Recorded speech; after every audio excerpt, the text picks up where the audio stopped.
గడిచిన సంవత్సరం అంతయు దేవుడు కాచి కాపాడి చివరి దినమున మనల్ని ప్రవేశపెట్టి ఈ దినమున దేవుని స్తుతించి గణపరచడానికి అవకాశం ఇచ్చిన దేవుని స్తుతిస్తూ మనము ఒక పాట పాడి ఆ తర్వాత దైవ వాక్యం కూడా విందాం.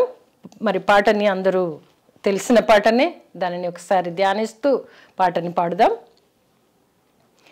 ధ్యానింపవే చిత్తమా వర్షాంతమున, ధ్యానింపవే చిత్తమా ధ్యానింపనాసక్తి జ్ఞానంబు కలిగించు, ధ్యానింపనాసక్తి జ్ఞానంబు కలిగించు, జ్ఞాన స్వరూపుడు జ్ఞానాత్మచే నీకు, ధ్యానింపవే చిత్తమా వర్షాంతమున, ధ్యానింపవే చిత్తమా. అరయాని తలంపుల నగములగు పడు నీకు, అరయాని తలంపుల నగములగు పడు నీకు, పరిశుద్ధుడి క్షింప బహుగా కనబడుచుండు, ధ్యానింపవే చిత్తమా వర్షాంతమున, ధ్యానింపవే చిత్తమా. దేవుని ఘన ప్రేమ దినదినము తలపోయ, దేవుని ఘన ప్రేమ దినదినము తలపోయ, నీవు పొందగవచ్చు నీకమైన శుద్ధి, ధ్యానింపవే చిత్తమా వర్షాంతమున, ధ్యానింపవే చిత్తమా. స్మరింపనీలోన వరరక్షకుని పాటలు, స్మరింపనీలోన వరరక్షకుని పాటలు, భరింపనోపుదువే పాపమొక నిమిషంబు, ధ్యానింపవే చిత్తమా వర్షాంతమున, ధ్యానింపవే చిత్తమా. హృదయంబు విమలాత్మ సదనంబు గావింప, హృదయంబు విమలాత్మ సదనంబు గావింప, పదవే శ్రీగ్రంబుగ పరమాజనకుని కడకు, ధ్యానింపవే చిత్తమా వర్షాంతమున, ధ్యానింపవే చిత్తమా. దేవుని సేవింప దిరముగా నాశించి, దేవుని సేవింప దిరముగా నాశించి, దేవాత్మ కొరకీవు దినము దేవుని వేడా, ధ్యానింపవే చిత్తమా వర్షాంతమున, ధ్యానింపవే చిత్తమా. ధ్యానింపనాసక్తి జ్ఞానంబు కలిగించు, ధ్యానింపనాసక్తి జ్ఞానంబు కలిగించు జ్ఞానస్వరూపుడు జ్ఞానాత్మచే నీకు ధ్యానింపవే చిత్తమం వర్షాంతమునా ధ్యానింపవే చిత్తమం.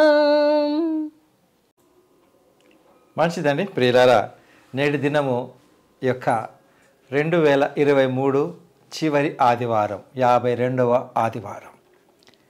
ఈ యొక్క అంటే కొన్ని సంఘాలలో దీని గురించినటువంటి అంటే కాంట్రవర్సరీ ఏమీ లేకుండా సామాన్యంగా డిసెంబర్ 25 క్రిస్టమస్ తర్వాత వచ్చే ఆదివారం అంటే 2023లో చివరి ఆదివారాన్ని ఎప్పుడైనా కూడా ఫ్యామిలీ సండేగా జరుపుకుంటూ ఉంటుంటారు. అది గొప్ప ఆధిక్యత. అంతేకాకుండా కుటుంబం గురించి కనుక ఆలోచించినట్లయితే కుటుంబము దేవుడు అనుగ్రహించు బహుమానం. మీరు ఈ ప్రపంచంలో ఎంతోమంది ఉన్నారు కదండి. ఒకవేళ అంటే ఏ వ్యక్తినైనా అడగండి, మీరు ఎక్కడండి ఎలా అండి అన్నప్పుడు మన ఫ్యామిలీకి ప్రస్తావన వస్తుంది. కాబట్టి ఫ్రెండ్స్, ఫ్యామిలీ లేకుండా ఎవ్వరము లేము. సరే, వ్యక్తిగతంగా కొద్దిమంది సమస్యలను బట్టి నాకెవ్వరు లేరు అని అనొచ్చేమో, కానీ ఫ్యామిలీ లేకుండా అసలు ఎవ్వరు లేరు, ఉండరు. ఏదో ఒక కుటుంబానికి నువ్వు చెందినటువంటి వ్యక్తివి. ఈరోజు ధ్యానాంశం ఏమిటి అని అంటే కుటుంబము దేవుడిచ్చినటువంటి బహుమానం. ఇదే గనుక ఆదికాండము 2:18 నుంచి ఆరంభం అవుతుంది కుటుంబ ప్రస్తావన. నరుడు ఒంటరిగా నుండుట మంచిది కాదు అని దేవుడు ఆదామునకు సాటి అయిన సహాయాన్ని చేస్తాడు. వాళ్ళిరువురుగా ఉంటారు. ఆ ఇరువురు ఒక కుటుంబం అని పిలువబడుతుంది. తర్వాత దేవుడు వాళ్ళని ఆశీర్వదిస్తాడు, ఫలించమంటాడు, భూమిని విస్తరించి భూమిని నిండించి దానిని లోపరుచుకోమంటాడు. ప్రియులారా, కుటుంబానికి దేవుడు ప్రాముఖ్యతనిచ్చినాడు, అందులో అనుమానం ఏమీ లేదు. అయితే కుటుంబం అన్నది ఏమిటండి అని కనుక చూసినట్లయితే దేవుడిచ్చిన బహుమానములో చెప్పాలి అని అంటే కుటుంబానికి యజమానిగా తండ్రి అన్న వ్యక్తి ఉంటుంటాడు. సరే, తండ్రి మెయిన్. తర్వాత అంటే అతను కుమారుడు పెళ్లి చేసుకున్న తర్వాత ఇతను ఒకరికి భర్త అవుతాడు, మళ్ళీ తండ్రి అవుతాడు. ఎట్టకేళ్ళకి ఏది ఏమైనా ఒక కుటుంబంలో పెద్ద వ్యక్తి యజమాని ఎవరనంటే ఆ కుటుంబానికి నాయకత్వం వహించినటువంటి వ్యక్తి పెద్దవాడు. వయస్సులో సరే వృద్ధులు కాకపోయినా వయసులో ఉండి శక్తి కలిగి పనులు చేయగలిగినటువంటి వ్యక్తి, రెస్పాన్సిబిలిటీ బాధ్యతలను తీసుకోగలిగినటువంటి వ్యక్తిని తండ్రిగా ఉంటాడు. అతనికి సహకారిగా భార్య ఉంటుంది, తల్లి. వీరి యొక్క బాధ్యతలు విధులు నిర్వర్తించేటటువంటి పనులు వేరువేరు. భర్త కుటుంబానికి యజమాని, భార్య కూడా కుటుంబం యొక్క బాధ్యతల్ని భర్తకు పిల్లలకు కుటుంబాన్ని చక్కబెడుతూ ఉంటుంది. ఈ నేపథ్యంలో ఈ విషయంలో వ్యక్తిగతంగా కుటుంబంలో వ్యక్తుల మధ్యలో ఉండేటటువంటి ఈ యొక్క భేదాలు విభేదాలు కుటుంబం కట్టకుండా దూరం అయిపోతూ ఉంటుంటారు. ఏది ఏమైనా ఈరోజు పరిశుద్ధ గ్రంథంలో యెహోషువ మనకు జ్ఞాపకం చేస్తూ ఉంటున్నాడు.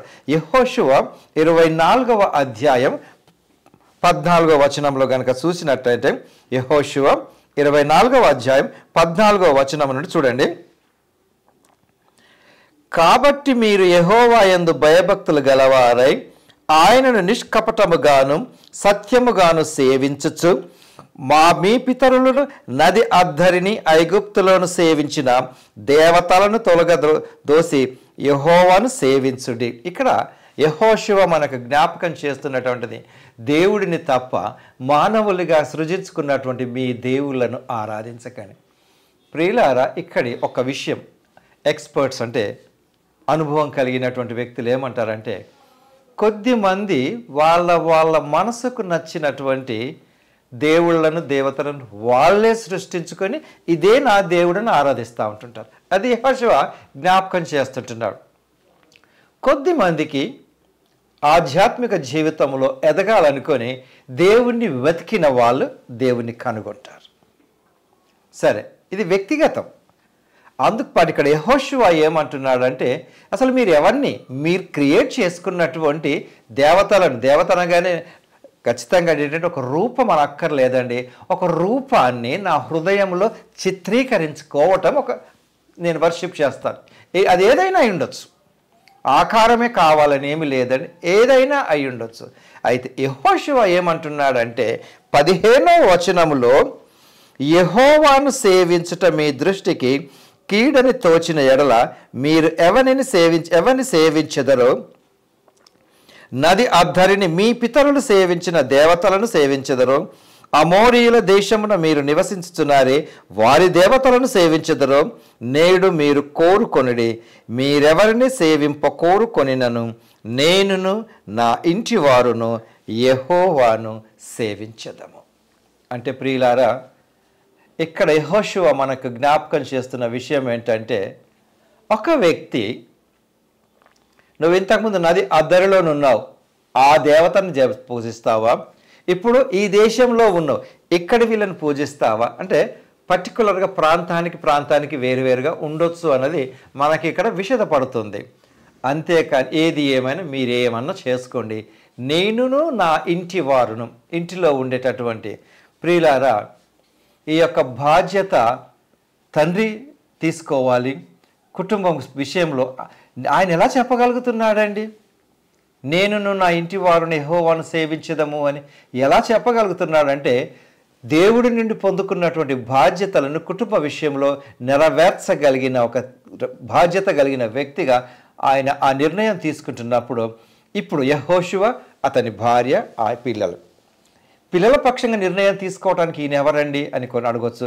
పిల్లలు పెద్దవాళ్ళు అయినప్పుడు కూడా వారి ఇష్టం వచ్చినట్టు అంటే ప్రవర్తించవచ్చు కదా అన్న ప్రశ్న రావచ్చు, కరెక్టే. అయితే ఇక్కడ ఏంటంటే, యెహోషువ బాధ్యత కలిగి ఈ కుటుంబం, భర్త భార్యలు పిల్లలని దైవ భక్తిలో గనక తీసుకొని రాగలిగినప్పుడు, వీళ్ళు సత్యాన్ని గ్రహించినప్పుడు, ఈ యొక్క నది అవతలున్నారా, నది యువతలున్నారా, ఇక్కడ ఉన్నారా, మనసు ఇష్టం వచ్చినట్టు చేసుకున్నారా, ఏది ఏమైనా సత్యాన్ని గ్రహించి దేవుడిని అన్వేషించినప్పుడు ఆ సత్యము వీళ్ళను స్వతంత్రులుగా నిలబెడుతుంది. అది ఏమన్నారంటే, పిల్లల పట్ల కూడా తండ్రిగా బాధ్యత తీసుకుంటూ నేనును నా ఇంటివారు. సో వాక్యం వింటున్నటువంటి ఫ్రెండ్స్, కొద్దిమంది తండ్రి తల్లి బాధపడుతూ ఉంటుంటారు, పిల్లల్ని నేను సరిగానే పెంచినానండి, కానీ ప్రసితనములో అంటే బిడ్డ గర్భంలో నుండి ఈ లోకంలో జన్మించిన తర్వాత ఈ లోకంలో జన్మించి ఎదుగుతున్న కొలది మా తండ్రి తల్లి యొక్క మాదిరికరమైనటువంటి జీవితమే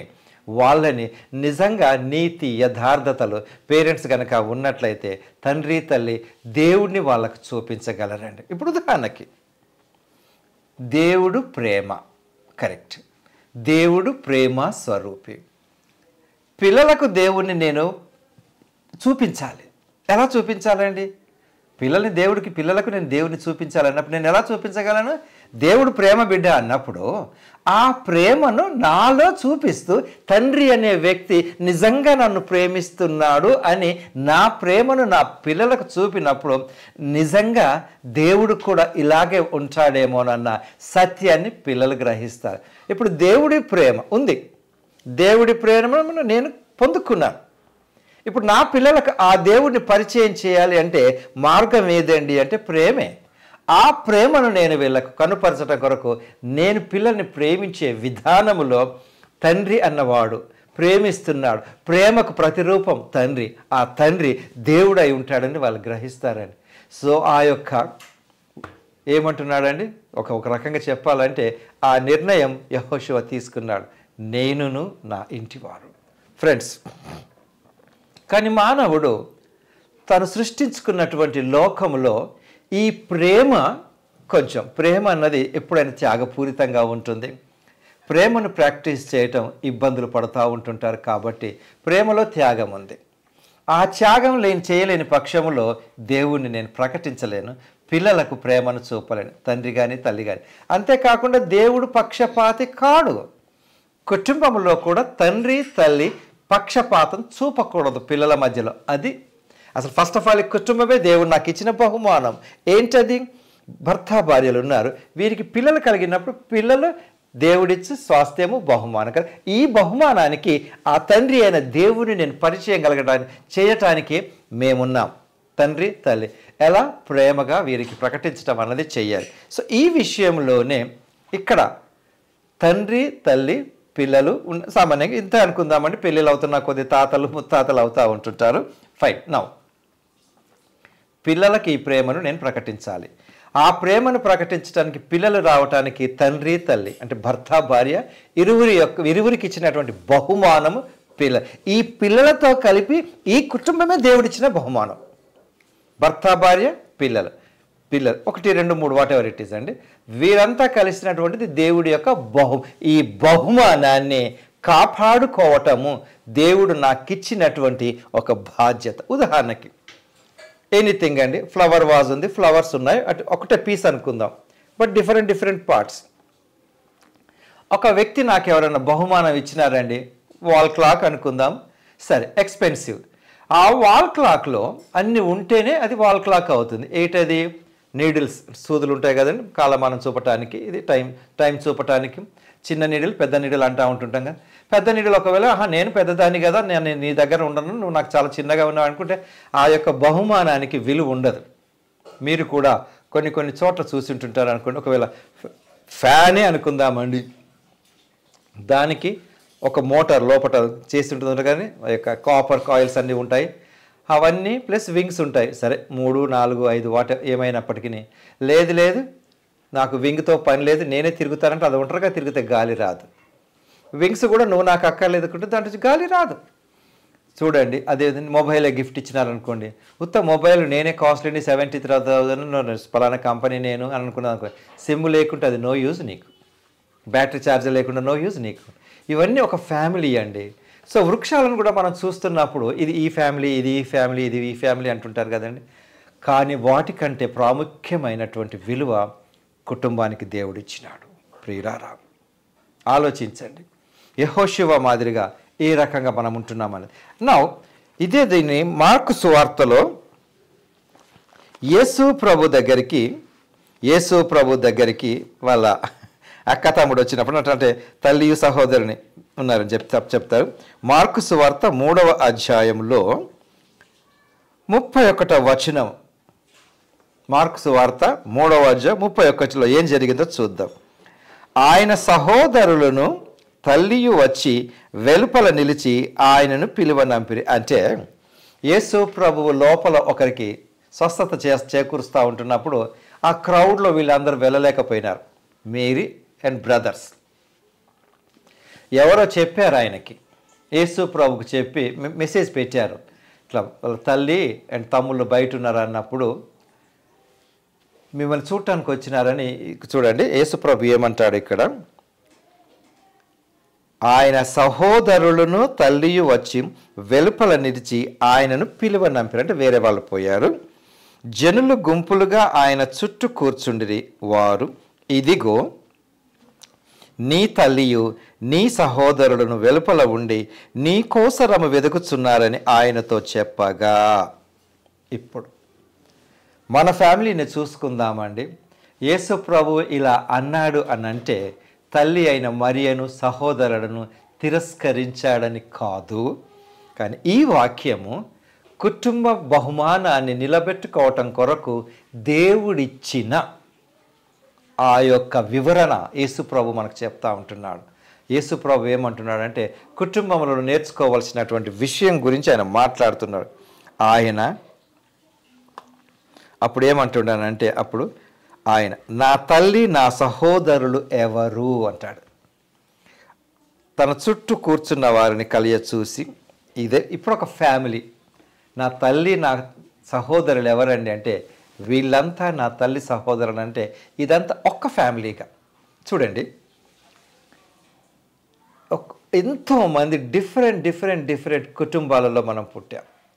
డాడీ ఒకరున్నారు మనకు, మమ్మీ, తండ్రి, తల్లి, ఇంటి పేర్లు వేరువేరుగా ఉంటాయి.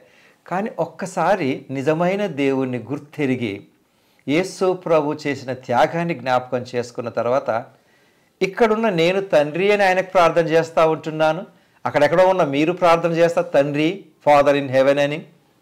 ఇండియా మాత్రమే కాదండి, వేరే కంట్రీస్లో ఉన్న వాళ్ళు కూడా తండ్రి అని పిలుస్తున్నారు కదంటే ఆ ఒక్క తండ్రి పిల్లలముగా మనందరం గుర్తించబడుతున్నాం.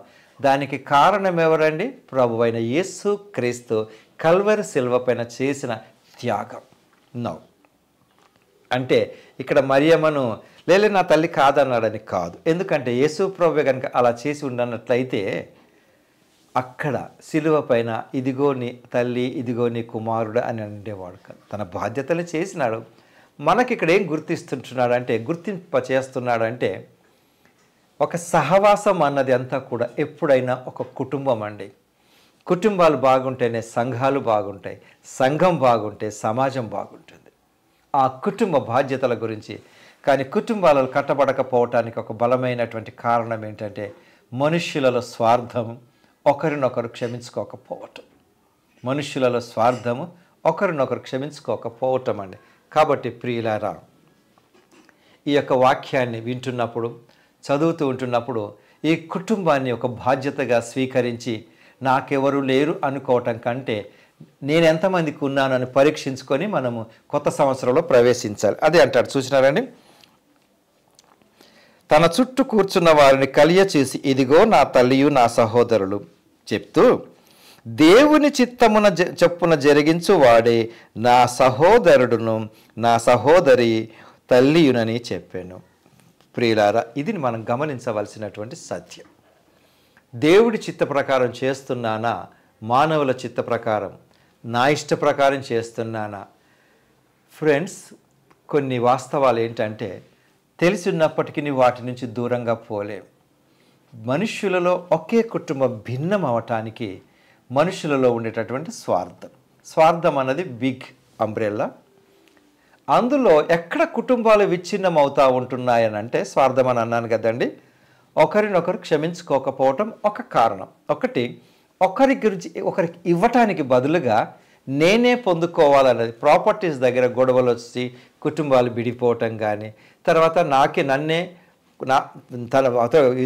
వేరే సహోదరుడినే ఎక్కువ గౌరవించినారు, నన్ను గౌరవించలేదని 2, లేదా నన్నేమి చూడలేదు, నన్ను పట్టించుకోలేదన్నది ఇదొక ఫీలింగ్స్. ఇవన్నీ కాదండి. తండ్రి చిత్తము చొప్పున జరిగించేవాడు. తండ్రి ఏం చేసినాడండి? లోకాన్ని ప్రేమించటం మూలంగా తన కుమారుని లోకానికి పంపి కల్వరి సిలువ పైన తన ప్రాణాన్ని బలిగా అర్పించినాడు. సో ఆ కుటుంబంగా. సో నెక్స్ట్ ఇయర్ అంటే నూతన సంవత్సరం అంటూ ఉంటుంటాము. సరే, ఏదేమైనా ఈ గత సంవత్సరంలో జరిగినటువంటి సంఘటనలన్నిటినీ ఒకరికొకరు మాట్లాడుకోకుండా ఉండొచ్చు, ఒకరికొకరు దూరంగా ఉంటుండొచ్చు, ఎక్కడో ఏదో ఒక గొడవలు అయి ఉంటుండొచ్చు. ఇప్పుడు ఈ నిర్ణయం చొప్పున ఒకే తల్లి గర్భమున పుట్టిన వ్యక్తులు సైతం ప్రభువుకు దూరంగా ఉంటూ తోబుట్టువులలో కూడా దూరంగా ఉండొచ్చు. అవన్నిటిని పక్కకు పెట్టి తండ్రి చిత్త ప్రకారం జరిగించటం కొరకు, నా కుటుంబం కొరకు కలిసి ఉంటున్నప్పుడు బలం పెరుగుతూ ఉంటుందండి. కలిసి ఉంటున్నప్పుడు బలం పెరుగుతూ ఉంటుంది. మిస్అండర్స్టాండింగ్స్ను కూడా దూరం చేసుకునే అవకాశం ఉంటుంది. ఎఫెసీ పత్రికలో కూడా 3వ అధ్యాయం 14వ వచనంలో, ఈ హేతువు చేత పరలోకమందును భూమి మీదను ఉన్న ప్రతి కుటుంబము ఏ తండ్రిని బట్టి కుటుంబమని పిలువబడుచున్నదో ఆ తండ్రి ఎదుట నేను మోకాల్లోని మీరు అంతరంగ పురుషుని యందు శక్తి కలిగి ఆయన ఆత్మ వలన బలపరచబడినట్లుగాను క్రీస్తు మీ హృదయములలో విశ్వాసము ద్వారా నివసించినట్లుగాను తన మహిమైశ్వర్యము చొప్పున మీకు దయ చేయవలనని కంటిన్యూ చేస్తానది. ఏం కుటుంబం అండి మీది? వ్యక్తిగతంగా ఒక కుటుంబం ఉంది మీకు, మా ఫ్యామిలీ అండి. ఇప్పుడు ఈ డిసెంబర్ 25కు కూడా పండుగను సెలబ్రేట్ చేసుకోవడానికి వేరే కంట్రీస్ నుంచి మీ ఫ్యామిలీ దగ్గరికి వచ్చినారు కదండి. ఎందుకు? తల్లి చేసినటువంటి ఆ పిండి వంటలు ఉండొచ్చు, మేబీ ఫుడ్, ఎనీథింగ్. తండ్రితో కొంచెం సరదా గడపటం అన్నది, ఫ్యామిలీ ట్రిప్స్ పెట్టుకోవటం అన్నది. అందుకే కదండి ట్రైన్స్లో రిజర్వేషన్ కానీ, అసలు ట్రైన్స్ పక్కకు పెట్టండి, ఎయిర్పోర్ట్లో కూడా చాలా రద్దీగా ఉంటున్నాయి కదా, ఫ్యామిలీస్తో కలుసుకుంటున్నారు కదా. ఎందుకది? అది కదండి. ఇక్కడ ఏమంటున్నాడంటే ఇప్పుడు నెక్స్ట్ పౌలు గారు మనకు ఒక విషయం ఏం జ్ఞాపకం చేస్తున్నారంటే, ఏ తండ్రిని బట్టి ఈ కుటుంబం అని పిలువబడుతుంది? ఫాదర్ ఎవరండి? ఫలానా. ఇప్పటికీ కూడా ఫాదర్ని జ్ఞాపకం చేసుకుంటున్నాం కదండి, వరల్డ్లీ ఫాదర్ని. నేను చిన్నగా ఉన్నప్పుడు మా డాడీది నాకు నేర్పినాడండి.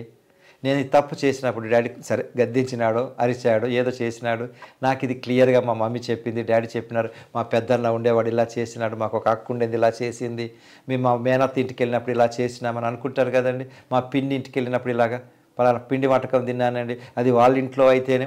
కొన్నిసార్లు మన క్రిస్టమస్కి వెళ్ళగానే వాళ్ళు ఏం తింటారమ్మా అన్నప్పుడు, అత్తమ్మ నువ్వు అది బాగా చేస్తావు కదా, నువ్వు నాకు అదే వంటకం చేయమని చెప్పినట్టుగా.